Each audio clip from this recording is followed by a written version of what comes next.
Hello everyone, this is Nitpicking Nerd, and today I want to offer my own ideas, my own fan fiction of the last episode of season 3 of Picard. And in this video, I'm not changing anything about the previous 9 episodes. Maybe later on I'll make videos about the whole season overall, but in this one, I'm only changing the very last episode. And I am aware of the fact that a lot of the problems I had with the season is because of budget restraints and all of that. And so let's say I would have unlimited budget and can do whatever I want. So this is all just for a fun video. Just to imagine what could have been. I made videos like this before talking about my version of First Contact, for example, and how there would be multiple Borg cubes attacking the Federation and not just one, which I guess they couldn't have done because of budget restraints again. Even though sometimes you can bypass that by simply mentioning things happening off screen. You don't have to literally show everything that is happening. You can simply say that it's happening and show just a small part of it, and then it will still be more epic even if you don't get to see it. So, saying that multiple Borg cubes attack the Federation and we only saw one of those battles could have solved that problem in First Contact. But anyway, let's now talk about episode 10 of season 3 of Star Trek Picard. It was kind of silly how the entire fleet couldn't destroy one starbase with that space dock across the whole episode, so I would have simply shown that there are more space docks. I would have established it early on in the episode that these stations are creating the shield around Earth and that the fleet has to destroy all of them in order to attack Earth. And I would be showing them destroying those bases one by one, like in a countdown across the episode. So in the end there will be only one left, and when that gets blown up, then the ships will begin bombarding Earth, and I would show at least a few torpedoes hitting the planet, maybe destroying some famous landmarks just before ending it all. Also, I would have shown at least a few ships which managed to resist the simulation and fighting against the other ships. And so, for example, the Enterprise F, which we got to see, I would have liked to see it in action and maybe see it get destroyed, and that would explain how in the end of the episode we get to see another Enterprise, but you have to justify it by showing what happened with the Enterprise F. And I think I would have shown that it is under the command of that admiral from season 1 of Picard, the one who was cursing all the time because, she liked using the F word so much. So it would be very ironic if she was in command of the Enterprise F and then showing her getting blown up on that ship, maybe dying as she's cursing. That would have been kind of funny, I think. Also show some ships fighting each other, ships blowing up, maybe Earth is firing from the surface at some of these ships and destroying them. So not make it too convoluted, but add a few more details, at least somewhere in the background. See that some fire is coming from Earth toward the fleet, because Earth logically would also have some defenses on the surface as well. And maybe show the moon colony doing something, firing something at the fleet, maybe showing the fleet destroy the moon colony. There's a lot of fun stuff that could have been added. And meanwhile, on the Enterprise D, I would have preferred if they concocted some clever plan to try to defeat the Borg and not simply rely on sheer luck and the stupidity of the Borg, because in the actual episode, the Borg simply opened its own gates and allowed them to come in and to beam in without any explanation why they would do so. So in my version, I would make things a little bit more clever, like what if they revealed that while they were on the Daystrom station that they stole some of those other advanced weapons and that they will be using it in the final battle, like that Genesis 2 device. What if they left that on board the Borg cube in the end, and not a stupid Star Wars ripoff that you just have to shoot the main reactor and that blows up the whole thing. The Borg cube never had a main reactor. It was always evenly distributed across the cube. That's what made them so hard to destroy. You can destroy 80% of the cube and the rest will keep coming and all of that. So that's a much more creepy idea. Instead of them having a weak spot that if you shoot all your weapons at it, then it blows the whole thing up. And yes, that happened in First Contact as well. And I didn't like it then either. So why not use some better technobabble to try to do it? Like if they said that they kept that Genesis 2 device they found on Daystrom and brought it with them, and put that inside the Borg cube in the end. And also to explain how they even got into the cube, what if they recovered that portal technology from earlier in the season? They could have said they found another one in Daystrom and brought it with them, and they opened the portal, and that's what allows them to bypass the Borg defenses and to get in, instead of the illogical way that, the Borg simply allowed them to get in. And another thing I would have added is, how in the end Picard simply easily hooked himself up to the Borg collective to get Jack out, and then unhooked himself so easily. So that seemed kind of silly. So I would have made a scene earlier in the episode of Data talking with Picard about the possibility that he might have to do this and installing a portal on his neck or something that will allow him to hook into the Borg, use some technobubble and exploit the fact that Picard is now a robot and all of that, which they set up previously and then never used again. So what was the point of that? Unless it now comes handy, then it will make it worthwhile. And so simply say that Data puts a portal on Picard's neck or something to allow him to do it later, and also maybe he links himself to him to prepare him somehow. Previously Data was the one hacking into the Borg back in TNG. That's what blew up that first Borg cube that attacked Earth, so maybe Data would share some of his knowledge and tricks with Picard, and then later on it will make sense that when Picard hooks himself to the Borg collective, he's able to basically overpower the Queen and to win Jack over, and so make it a little bit more logical and more interesting. Another change I would have done, and technically it's from the previous episode, that when they went to the Fleet Museum, take all the ships from there, not just the Enterprise D. Why not take all the ships if they're all operational apparently, because Geordi is such a perfectionist?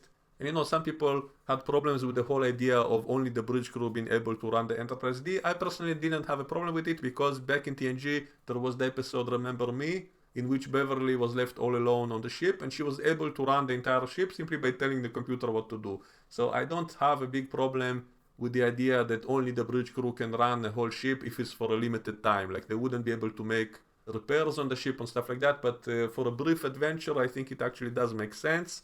So technically they could put one person on each ship.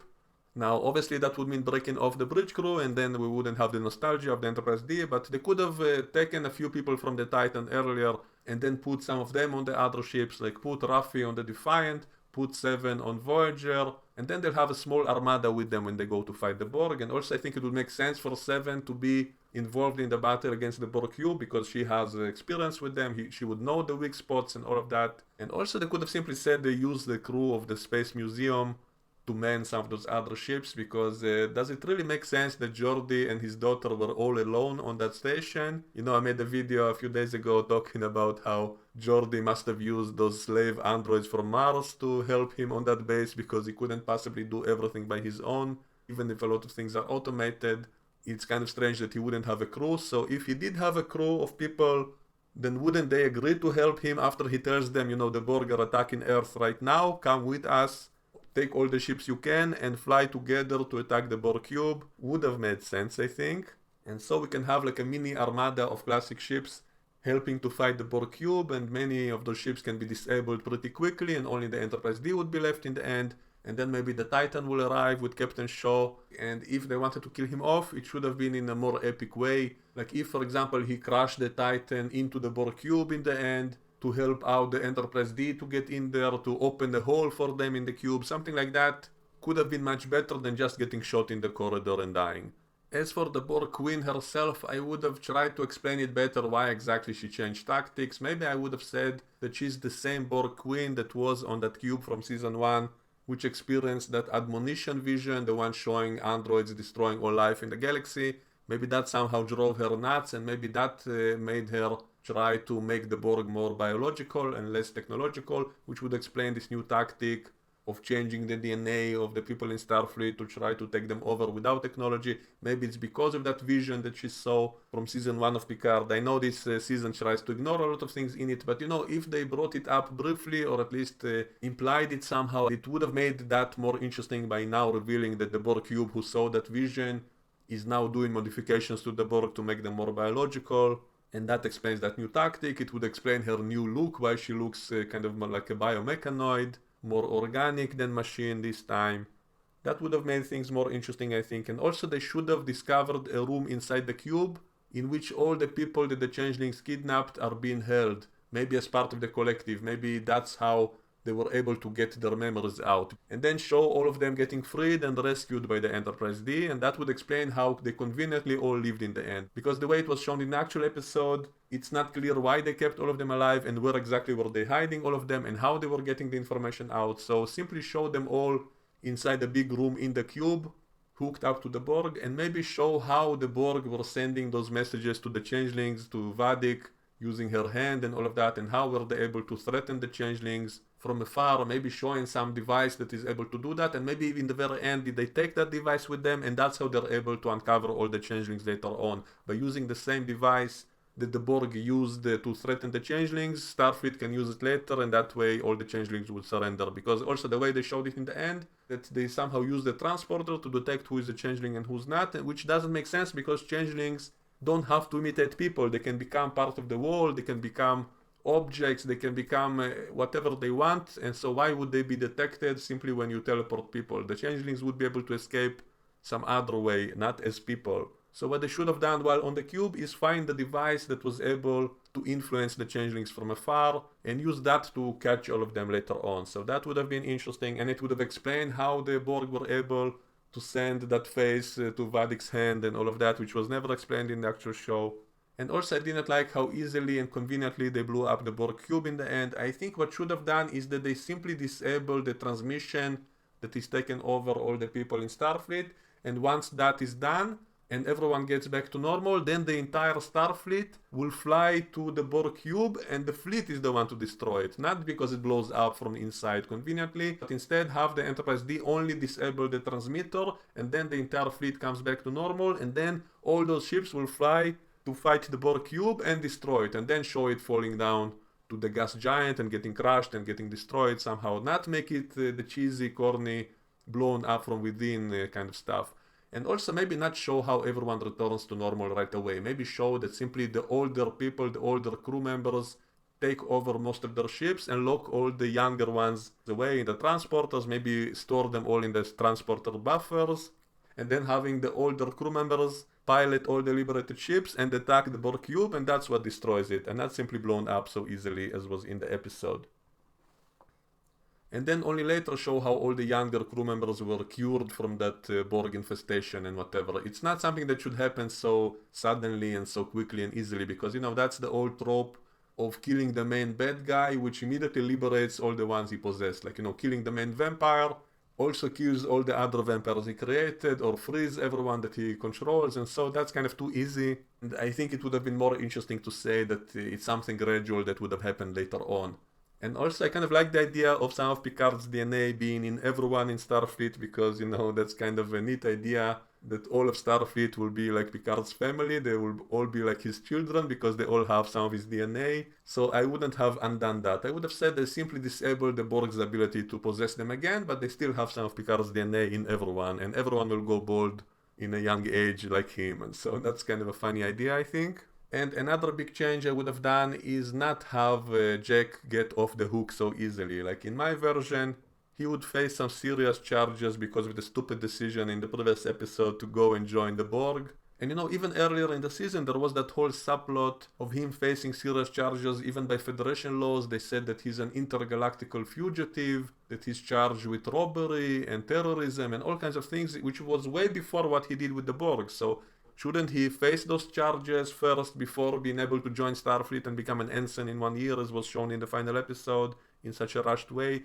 And, you know, even if they do want to make a sequel series to all of this, and to have him as a main character, that would only make that more interesting. Don't show him as an ensign right away. Why not start the show with him being in prison and somehow redeeming himself, proving himself, earning that redemption and all of that? And why would everyone forgive him so quickly when they know that he's the one responsible? And also in my version, I would make it clearer that he's been hypnotized, that he's not fully in control of his decisions, something like that, to make him a little bit more redeemable. Make it clear that he was being influenced by the Queen from afar, and so he wasn't thinking straight, and so that way we can forgive him for killing thousands of people. Another thing I would have done differently in that scene of Picard trying to reason with Jack was instead of showing Jack's memories of the time he was with Picard in this season, which seemed to me a little bit silly because they didn't really spend that much time together, so they showed flashbacks of the few times they drank together in the bar and the time that Jack was dying in sickbay and somehow could see what was happening with his eyes closed, and so that whole scene felt kind of silly to me. And what I would have done is instead show that because they are in the collective together, that their minds get linked, like in a mind meld, and that makes them see each other and each other's memories, and so maybe Picard would get flashbacks from Jack's childhood of his memories, and Jack would get the memories of Picard, and then we can have a flashback of awesome Picard scenes from TNG, and that way we can understand why Jack suddenly loves Picard, that suddenly he knows everything about him, he shares all his memories, And also it will be neat for the future if Jack is ever in a future Star Trek show, and that will make him even more of a legacy character because he doesn't just have the DNA of Picard, but also some of his memories and experiences, some of his katra, if you will. When they're back in the Enterprise, they can talk about it and say that at least something good came out of all of this, that they had this shared experience, which is like a mind meld, and now they know each other. And by the way, another missed opportunity that they never brought up in this entire show, the fact that Picard's family died in the fire, which was mentioned in Generations. Picard's nephew and brother died in a house fire, apparently, which was never explained. So I think it was a missed opportunity in this season. Maybe they should have somehow revealed that someone did it to Picard deliberately. And that could have explained why Beverly was so terrified about anyone knowing that Jack is his son, because maybe previously some other enemy from the galaxy came over to kill his family, and so that was not an accident. I think such a revelation could have been interesting and would have explained a lot of things. And so, in my version, the Titan would have been destroyed in the epic battle with the Borg, maybe colliding with the Borg cube to allow the Enterprise D to get in there.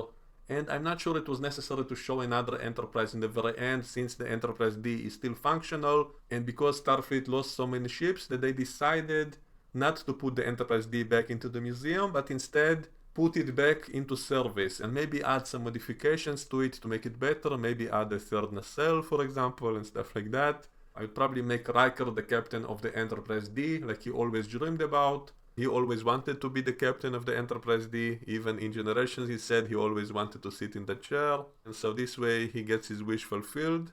And I would like to keep the poker scene in the end, but I would set it in a different bar, not the same bar we saw across the season. And in the first episode of this season, Laris told Picard that she'll be waiting for him on some other planet where there's an amazing bar from which you can see the sunset. So the final scene should have simply been set in that bar and have Laris be there as well.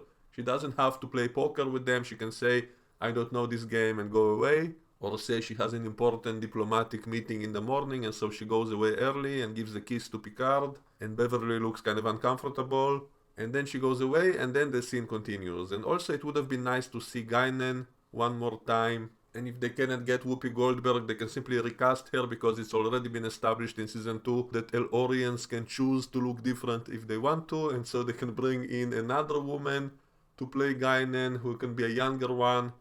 And then they'll be surprised to see her because it's not her bar, it's a different one on a different planet. And so they'll be surprised by her coming there.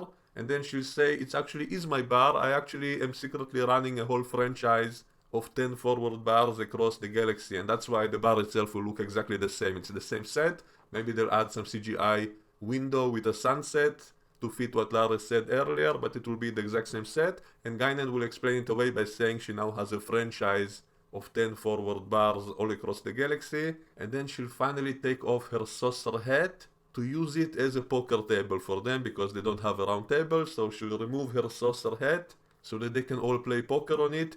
And during the game, Troy starts losing badly, and everyone asks, how come you lose so badly? You never did that before. And then she'll say, it's because I'm losing my Betazoid powers because I'm entering the phase, that stage in a Betazoid woman's life when her telepathic power weakens, but it also quadruples her sex drive. And then Worf will immediately smile and say, maybe we can do a threesome after all.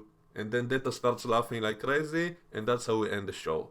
So that's my idea of how the episode should have went. Let me know what you think, and we can discuss all of this in the comments section below. And I will see you all next time when I do a video about the whole season. So make sure to like, subscribe, click the notification bell to see updates of new videos, and I'll see you next time. Bye bye.